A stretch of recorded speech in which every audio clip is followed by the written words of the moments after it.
Hey guys, how are you doing? I hope you're having an amazing day and welcome to another video by SendWin. In today's video, we're gonna talk about how to quickly switch between users in any app without logging out.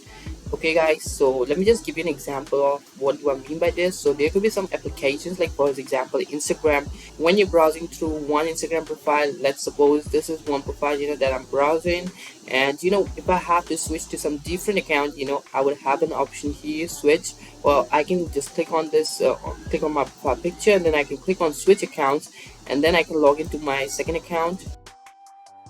Okay guys, so here you see that I've logged into my other account, that's Thrift, but here you see that I've lose the previous account. If I have to browse the two different accounts at the same time, this is not possible. So basically I can use the two profiles but not at the same time. So in order to counter this problem, so what you can do is you can install an extension called SendWin that's gonna help you really get out of this problem, and it's really super easy. So what you're gonna do basically is click upon this icon, and then you can create a save session or an unsaved session. Both of this works. So basically we're going to create an unsaved session for now, but you can create a save session, and that basically save all the credentials, and every time that you're trying to log in, you can just click upon it, you can click on a single button and it'll just log in back to the same account without you having to enter your credentials every time, right?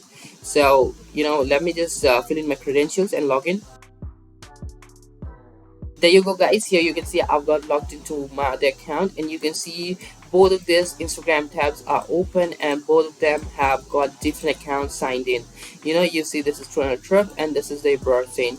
So this is how you can use SendWin to your to counter this problem of not being able to log into two different accounts and browsing two different accounts at the same time in the same browser.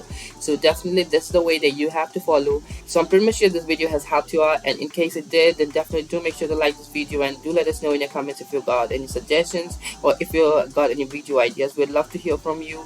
So with that being said, I strongly recommend you to go check out SendWin. It's completely free of cost. You can go install the extension and start using it right from today. Also, we have the premium plans. I definitely suggest you to check out these premium plans too. They're super affordable, super cheap, and you can protect your privacy. You can do a lot more with SendWin. So with that being said, I'd like to wind up the video here. Till then, I'll see you in another video. Take care and bye-bye.